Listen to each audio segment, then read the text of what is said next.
Making money on YouTube. Many authors of channels on YouTube make a lot of money, and some are insane. Any one finance channel with 200 to 400,000 views a day generates between $6,000 and $20,000 a day. This video generates 70,000 in the span of 12 months.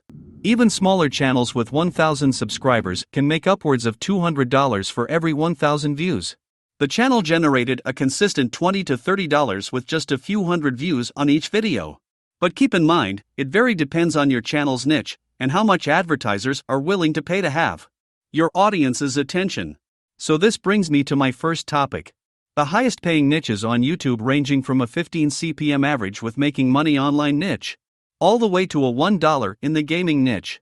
Keep in mind that these are just averages, as there are sub-niches that can make significantly higher amounts for every 1,000 views. For example, affiliate marketing, which is a sub-niche of making money online, can average $25 for 1,000 views. The small channel example that was shared earlier, with an insane CPM of 220, is in the e-commerce, business building, affiliate marketing, and finance space. All of which are extremely high paying. With that said, pick your niche carefully. While the niche is a big piece of the CPM, or how much advertisers are willing to pay VideoLamp to allow for multiple ad placement, audience demographics influences the dollar amount. The more the audience is capable of spending, the higher advertisers are willing to spend. Speaking of spending, there are 3 ways to go about creating a YouTube video for really passive income. You can either spend time or money, or a hybrid to vote. For individuals that have a lot of time, it may make a lot of sense to spend a couple of bucks on an editing platform, such as Adobe Premiere or Final Cut Pro, and leverage YouTube as a free resource to start learning how to edit and create super engaging content. If you don't have a lot of time, but have capital, then you might be able to automate using sources other than yourself. Websites like Upwork and Fiverr have thousands of freelancers that have listings for all aspects of the video creation process. You voiceover, thumbnail creation, video editing, and SEO optimization for as little as $5 and as high as $1,000. But remember, you can do all this on your own, because no one will be able to tell your story the way you do. This brings me to my last approach, the hybrid method. Mastering different skills with time and outsourcing, thanks to specialists that might be able to deliver a higher quality than what you can, for now. Because all it takes is one video. This brings me to the highly debated question of, is it quality or quantity that matters for a YouTube channel, and start raking in the views? While the majority of channels take years and a large count of videos to get picked up by the YouTube algorithm, this is all results of content creators getting better and better to consistent effort and repetition. When the video starts attracting viewers, the video's usually well crafted and engages and retains the viewer. With that said, quality always wins. They're examples of channels posting their first thoughtfully executed video that led to monetization. There are also examples of channels that post once every 6 months and still manage to get millions of views.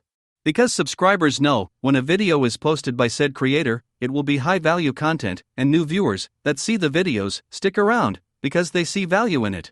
You might be thinking at this point, what is a high quality video? What is YouTube looking for? And the answer to that is very simple. No one knows how the algorithm works. All we can do is speculate by looking at patterns and listening to people that have done it for years, and with that, what better person to look at than the most successful creator on the platform, Jake Paul? Just kidding. What's important is click-through rate, getting people click on your video, and then average iteration, average view percentage, or just relative retention, and having to watch it. A lot of creators think click-through rate is just like the title and thumbnail, and did they click it? But a lot of it too is, did they enjoy your last video? Because if someone watches a video of yours and they loved it, you can bet the next time you're recommended, their chance of clicking is a lot higher. For example, Mr. Beast has mentioned that videos tend to do well, they can retain the viewer for specifically 70% of the video. This percentage needs to be our target before we give up on the algorithm. Before or even talk about that 70% though click, we need to get people to click on the video. We were able to find a snippet of one of Mr. Beast's video analytics to get an understanding before we should target.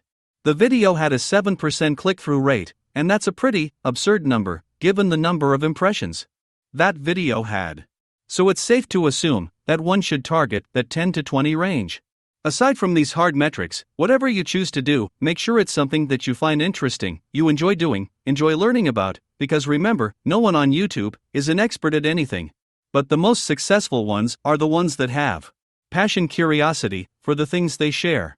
We'll take this one step further and use this video as a test to confirm the above theories.